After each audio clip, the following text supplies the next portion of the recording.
but was working for Donald Trump in the first administration and maybe for a short period of time in the second.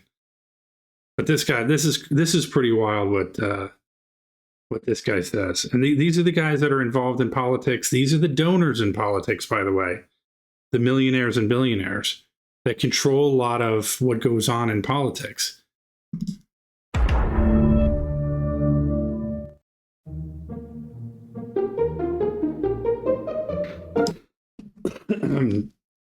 Big says, it seems like you hate the president. He's made mistakes. He's closed the border. That's it.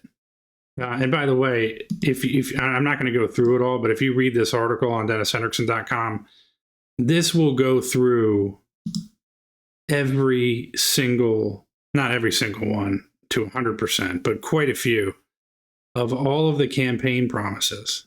So I don't just say this stuff on YouTube without really any evidence at all. I go through these things and tell you that this is what we voted for as Trump supporters, and this is what we got. And it's pretty much nothing. So to say I hate the president or anything like that, you don't know what's in my head. You have no idea. But what I am doing is I'm breaking down, this is what he said, and this is what we got. And we certainly didn't vote for a war in Iran. That we certainly did not. So to say otherwise is just incompetence, or just you're just naive, or you're lying.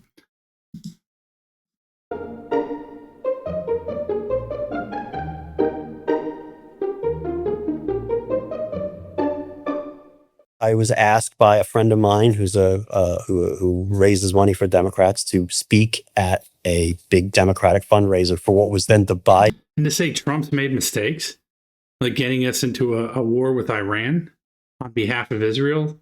Are you calling that a mistake? I mean, what? Yeah, this is the problem too. And I don't just blame the billionaires and assholes like George Conway who have money that this guy doesn't fucking deserve. This asshole doesn't deserve $1. But I guess he's a multimillionaire because he can afford to give $1 million to a campaign. But it's like, what planet are you on? These are the people that are in control. Like, it's just amazing to me how people, it's guys like this who control politics because of their money, and then it's the voters that say, oh, well, Trump's fine. He just made a couple of mistakes. No, the guy flat out lied to his base. He flat out lied to his base. He said, this is what I'm going to do, and I lay it all out. And he didn't do any of it. He closed the border. And by the way, not for nothing, the border, and I explain this right here in my article, that the wall is not fully built. So he closes the border based on executive order. You know what's going to happen as soon as a Democrat gets back into office? They're going to open up the border again. Or not, I mean, they're going to open up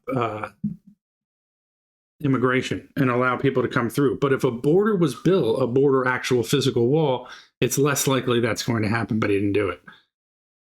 So once again, it's like, when people say these things, it really drives me insane because they're the ones that are going to the voting box. And when they vote, they affect my life and all of you that are in here based on not knowing shit about what they're talking about and don't do any basic research at all about what it is they're saying.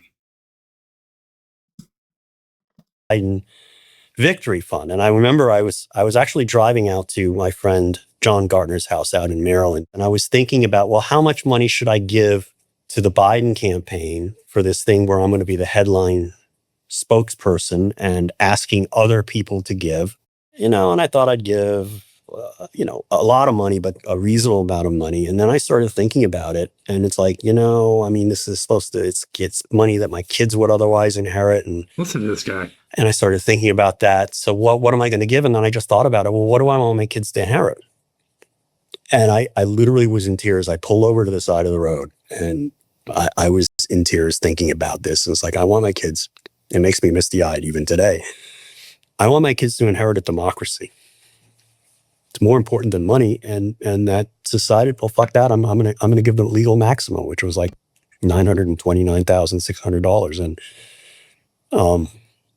you know, it just $1 million. This ass clown had $1 million to give to a campaign that he could have given to his kids. And this guy was part of a huge, the Lincoln Project, which was anti-Trump and whatever. I mean, you know, the political PAC or whatever it is that the guy's part of. But this guy gave $1 million that he could have given to his kids, and he gets this emotional over it. I mean, this kind of stuff should never be allowed. And that's my point, is that why should somebody who has $1 million to give that $1 million to a campaign when the rest of the average voter and the middle class taxpayer has no power like that? And that's why I keep saying, but no one will listen. And I write about this in my website, the Wall Street Bets deal, the Roaring Kitty and the Wall Street Rebellion. How what these people did is they pulled all their funds together and took down billion dollar hedge funds, and they did it through just not pulling their funds together in one account, but they ended up buying GameStop stock, which drove the price up while these hedge funds were naked shorting. And the power of the people ended up taking down those hedge funds. And I mention it all the time in my live streams, but no one pays attention to what I'm saying. That's the only way that you're going to end up competing with billionaires, is if everybody puts their money together and creates their own PACs for the middle class taxpayer, but no one pays attention, and that's the problem. They think it's a Republican Democrat thing. So they're like, oh, well, you need to do this. It's like you got to compete with the billionaires, and you got to be able to fund campaigns of people that are going to listen to you, the middle class taxpayer. But nobody listens to me. What ends up happening is you have, some ass clown that comes in here and says, oh, well, Trump made some mistakes. He closed the border. Yeah, great. Yeah, which should have obviously already been done, but then he stopped mass deportations. Did you know that? Did you know that they're not doing mass deportations anymore because they're afraid of losing the midterms over that, because of what happened in Minnesota? So they gave in to political pressure, and they gave in to a bunch of terrorists in Minnesota. Nobody knows that. And these people don't know that. That's like, it's just more important. It's just more important. And that's why I did that. And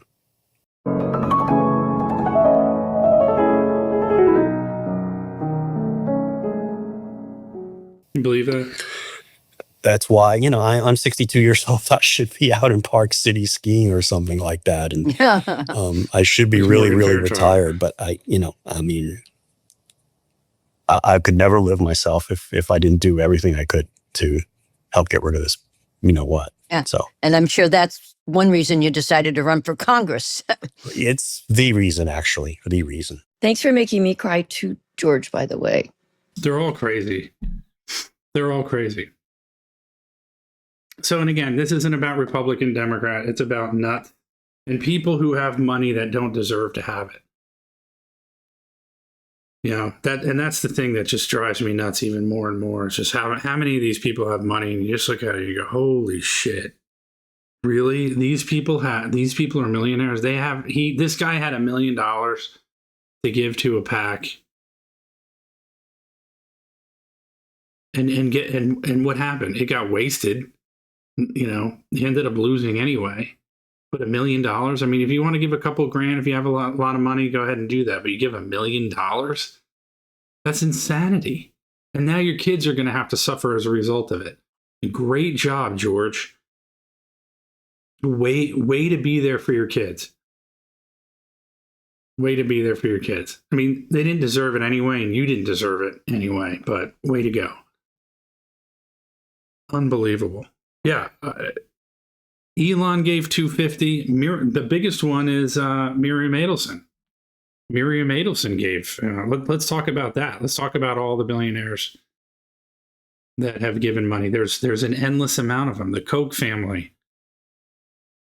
I mean, how many? I mean, there's just there's a million billionaires out there that give to these campaigns, and the problem is that they're the ones that are in control.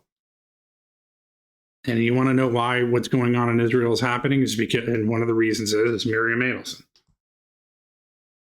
So it's not just Elon Musk; it's a lot of others. So you can pick and choose all you want, but there's plenty of these billionaires out there that have given.